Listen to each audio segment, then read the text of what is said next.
Most wrestling promotions are forgotten, but this one was completely different. It wasn't just a show, it was a wrestling university. This place, known as the Harvard of Wrestling, taught wrestlers how to make everything feel 100% real. It was all run by a one-eyed genius who created the most insane rivalries wrestling has ever seen, and this is its unbelievable story.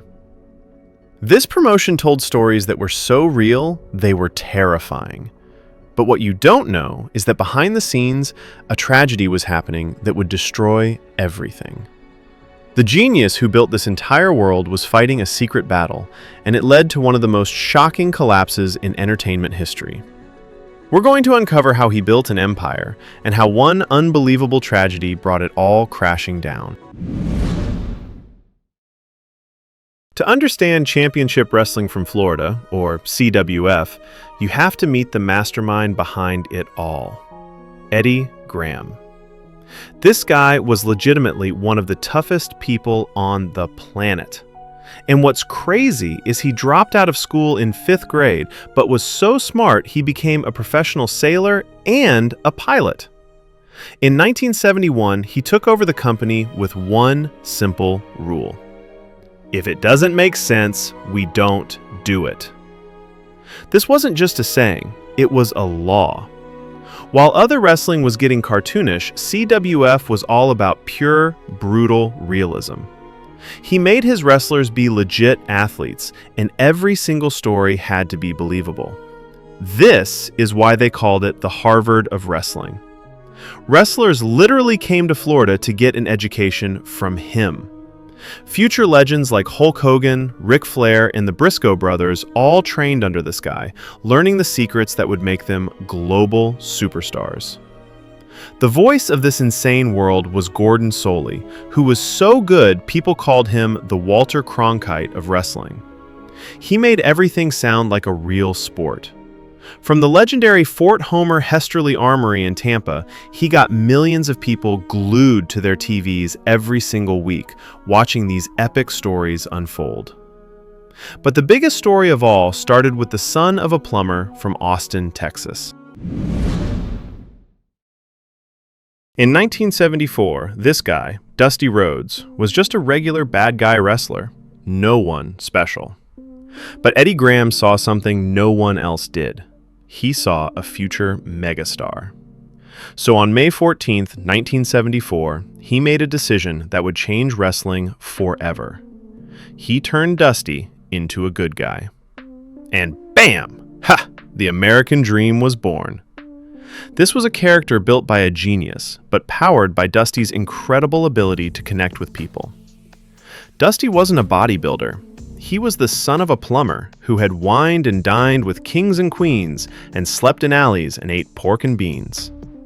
He was the common man, and his struggles were their struggles.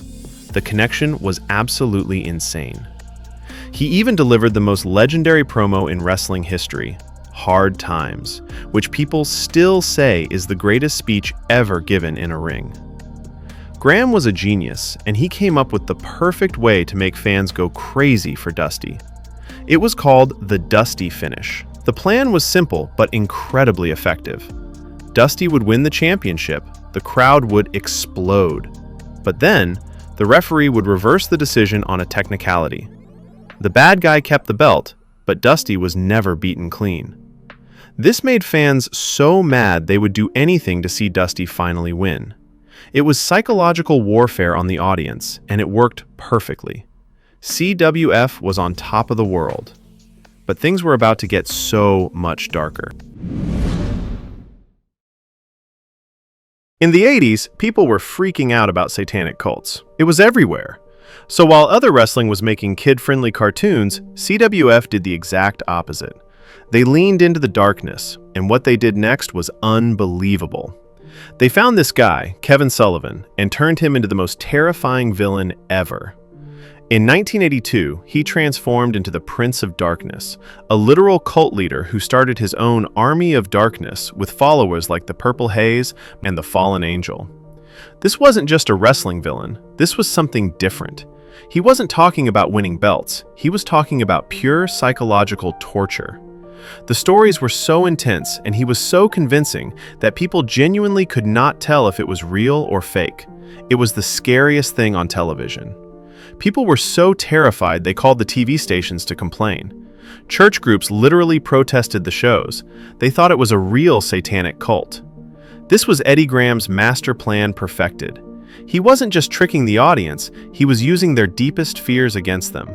And it worked.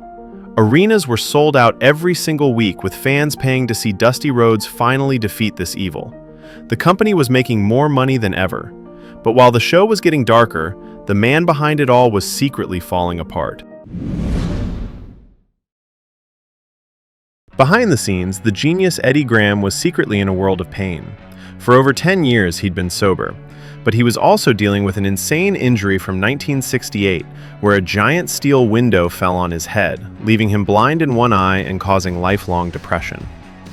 Now, in the 80s, the pressure was piling up. Vince McMahon's WWF was taking over the entire country, stealing his wrestlers. And then, Eddie made some terrible financial decisions.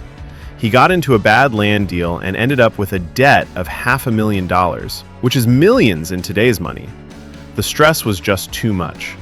After a decade of being sober, he started drinking again. People said he was a completely different person.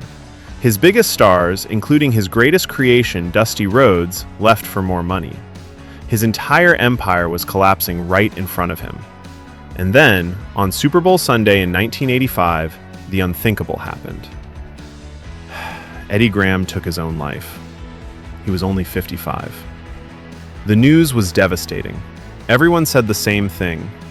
The brain of the territory is dead. The collapse was instant and total.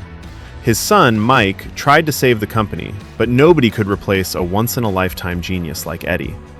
The company lost all of its money, and in February 1987, what was left of it was sold for parts. On November 14, 1987, the most influential wrestling promotion of all time had its last show, and then it was gone forever. The story of CWF is a total tragedy, but its ideas literally changed wrestling forever. The company is gone, and WWE owns all the tapes now, but its intellectual and psychological legacy is still used in wrestling today. Every time you see a normal guy hero fighting against all odds, that's the ghost of Dusty Rhodes. Every time you see a character so scary it feels real. That started with Kevin Sullivan's Army of Darkness. The NWO, the Ministry of Darkness, basically all the coolest and darkest stuff you've ever seen in wrestling, you can trace it all back to CWF. Eddie Graham's philosophy proved that big stories are more important than big moves. He showed that psychology is what makes fans for life. But the story of CWF is also a huge warning. It shows that the same genius that builds an empire can also destroy the person behind it. Eddie Graham made wrestling feel real, but in the end, his own reality is what crushed him. The Harvard of wrestling taught everyone how to tell better stories, but its final lesson was absolutely heartbreaking. The brightest minds are often the most fragile, and even the biggest American dreams can end in a complete nightmare. So what do you think was crazier? Dusty Rhodes the hero, or the terrifying Kevin Sullivan? Let me know in the comments right now! And if you want to see more insane stories like this, smash that subscribe button and hit the notification bell so you don't miss a single video. CWF's legacy is absolutely insane. It was a place that proved that making things feel real is more powerful than anything else. Yet, it's also an incredibly sad reminder of the price of genius. This promotion rose to the top by being the most realistic wrestling show ever, but it all came crashing down because of a tragedy that was all too real. Its story is one of the most brilliant and heartbreaking in all of entertainment.